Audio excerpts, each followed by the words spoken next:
বহুদিন পর নানাবাড়ি দিনাজপুরে এসেছে তারেক রহমান। বিরামপুর সরকারি কলেজ মাঠে নির্বাচনী জনসভায়। বিস্তারিত থাকছে দিনাজপুর থেকে মোহাম্মদ ফয়জার রহমানের প্রতিবেদনে। নির্বাচনী জনসভা সম্মানিত সভাপতি উপস্থিত, মঞ্চে উপস্থিত ধানের শীষের প্রার্থীগণ, নেতৃবৃন্দ উপস্থিত, জুলাই যোদ্ধা, জুলাই পরিবারের সদস্যবৃন্দ, যোদ্ধাদের উপস্থিত, বিরামপুরবাসী ভাই ও বোনেরা, দিনাজপুরের বিভিন্ন উপজেলা থেকে আগত মুরব্বীবর্গ ভাই ও বোনেরা, আসসালামু আলাইকুম। আসসালামু আলাইকুম। কেমন আছেন আপনারা?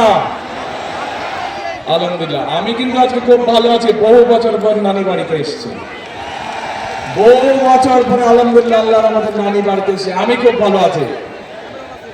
এখন নাতি দিয়ে আসলো, কিছু খাওয়ালেন না আপনারা, এটা কেমন ভালো কথা হইল? তাহলে একটা জিনিস দিতে হবে নাতিকে। নাতি যে আসছে, নাতিকে কিছু দিতে হবে না? কি দিবে নানি বাড়ির লোক? হ্যাঁ, ভোট দেবেন। কিসে ভোট দেবেন? ধানের শীষে। প্রিয় ভাই বোনেরা, উপস্থিত মুরব্বীবর্গ, মা বোনেরা, আজকের এই বিশাল নির্বাচনী জনসভায় আমরা সকলে এখানে একত্রিত হয়েছি। কেন একত্রিত হয়েছি আমরা? এই যে সামনের 12 তারিখে যে নির্বাচন অনুষ্ঠিত হবে, সেই নির্বাচনে বহু বছর পরে এই বাংলাদেশের মানুষ তাদের রাজনৈতিক অধিকার প্রয়োগ করবে।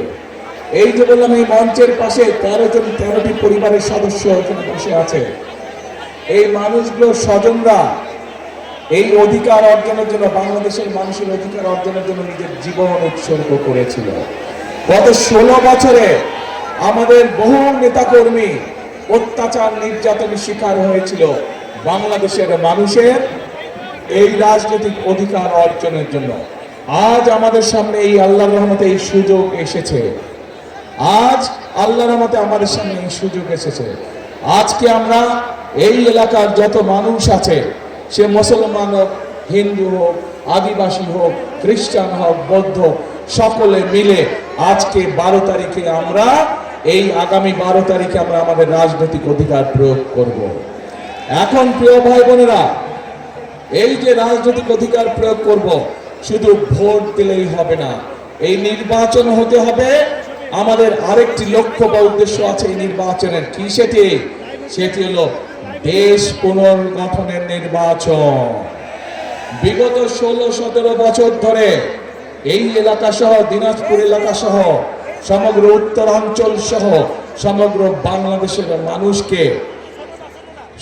বাংলাদেশের মানুষকে তাদের অধিকার থেকে বঞ্চিত করা হয়েছিল। তাদেরকে তাদের ন্যায্য অধিকার থেকে বঞ্চিত করা হয়েছিল।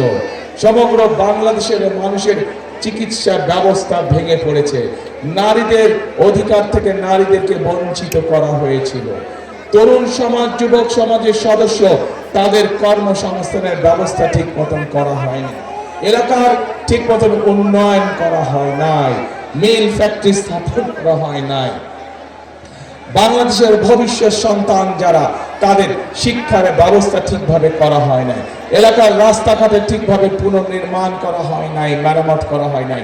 হাসপাতালগুলোতে ঠিক মতন ডাক্তারের ব্যবস্থা করা হয় নাই। স্কুল কলেজগুলোতে ঠিক মতন শিক্ষকদের ব্যবস্থা করা হয় নাই। প্রিয় ভাই বোনেরা, এই অবস্থার পরিবর্তন করতে হবে। আপনারা কি অবস্থার পরিবর্তন করতে চান?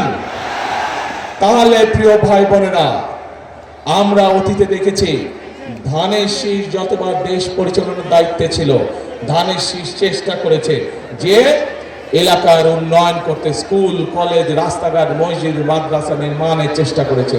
ধানের শীষ চেষ্টা করেছে কিভাবে নারীদের শিক্ষার ব্যবস্থা করা যায়। ধানের শীষ চেষ্টা করেছে কিভাবে বেকারদের কর্মসংস্থানের ব্যবস্থা করা যায়। প্রিয় ভাই বোনেরা, এই দিনাজপুর অঞ্চলকে সমগ্র বাংলাদেশ জানে কৃষি প্রধান দেশ হিসাবে, কৃষি প্রধান এলাকা হিসাবে, তাই তো নাকি? এখন এই কৃষি প্রধান যে অঞ্চল, কৃষি প্রধান যে এলাকা, এই এলাকায় আমরা চাই কৃষির সাথে সম্পর্কিত শিল্প গড়ে তুলতে ধীরে ধীরে, যাতে করে কৃষির সাথে, যেমন এই এলাকার লিচু বিখ্যাত, বাংলাদেশ বিখ্যাত, জগৎ বিখ্যাত এই এলাকার লিচু। কিন্তু এই লিচুকে প্রক্রিয়াজাতকরণের মাধ্যমে আমরা বিদেশে রপ্তানি করতে পারবো, কিন্তু সেইটা এখনো করা সম্ভব হয়নি। কিন্তু 12 তারিখের নির্বাচনে ইনশাল্লাহ বিএনপি জয়যুক্ত হলে, ধানের শীষ জয়যুক্ত হলে আমরা চাই এই দিনাজপুরের লিচুকে আমরা যাতে বিদেশে পাঠাতে পারি, হিমাগারে ঠিকভাবে রাখতে পারি, সেই পদক্ষেপ আমরা নিতে চাই। প্রিয় ভাই বোনেরা, এই এলাকার কাঠারি ভোগ চাল জগৎ বিখ্যাত, এই এলাকার কাঠারি ভোগ চাল, এই চালকে আমরা পৃথিবীর আনাচে কানাচে রফতানির মাধ্যমে পৌঁছে দিতে চাই। আপনারা কি চান? ইনশাল্লাহ আমরা সেই কারখানা এখানে তৈরি করতে চাই।